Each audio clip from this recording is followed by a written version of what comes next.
I'm your host, Danica, and today we're looking back on one of our shows from the 2019-2020 school year, The Crucible. The Crucible, written by Arthur Miller, takes place in 1692 and follows the events of the Salem witch trials and the lies and unfairness that came with them. Miller used this as a way to highlight the events of the post-World War II Red Scare. During this time, distrust fell over America as accusations and prosecutions were made. The name most commonly referenced at this time? The junior senator from Wisconsin, Joseph McCarthy. McCarthy's very strong anti-communist beliefs led the way to many unfair trials and a fear that anyone could be accused of participating in communist activities. Miller saw many similarities between the Red Scare and the Salem witch trials.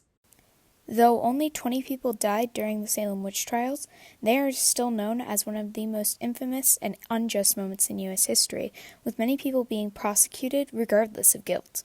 While this paints a darker picture compared to the Red Scare, the similarities are still prevalent. One of the amazing things about theater is the fact that a group of people can come together to make a big project.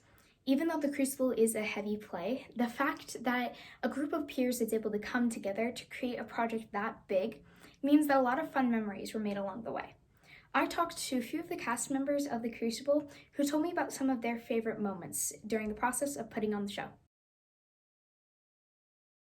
One of my favorite rehearsal moments was blocking my entrance to the courtroom with Royce as Giles Corey. That was a lot of fun because when we were blocking that, it was a lot more aggressive than what we saw on stage because I love when I have a very energetic scene partner because I feed off of that energy.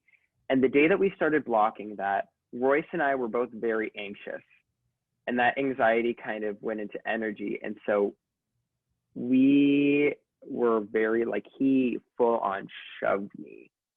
And it was, I almost lost my balance. I did it. I almost lost my balance, but he was like, "Oh, are you okay?" And I was like, "Yes, I'm good. And that was just really funny. What was just your overall favorite moment? Probably just being in a dog pile of girls who are actually witches. Witches, and we're just sitting here crouched on the floor in the front and pointing at the sky and screaming. And yeah, it was very entertaining and kind of comical at first until we learned to gain control of not laughing while doing it. Were there any particularly funny moments that happened during the course of the show that you would like to share? Dobby was sitting at the end of the bench and he had two different shoes on. And this is in a performance, two different shoes.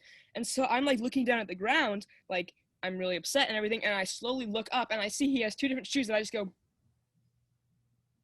okay. And I was like, all right, he's wearing two different shoes. And just things like that where it wasn't a huge mess up on stage. It was just little things that people probably didn't notice, but we noticed because we practiced it enough times, just that sort of thing.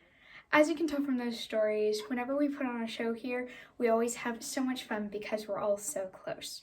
Another amazing thing about theater is the fact that we can document all of those amazing moments through photographs like these.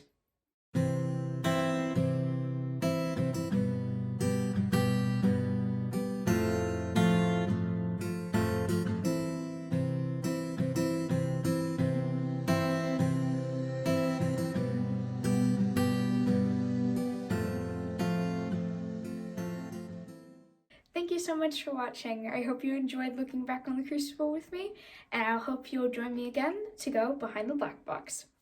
Bye.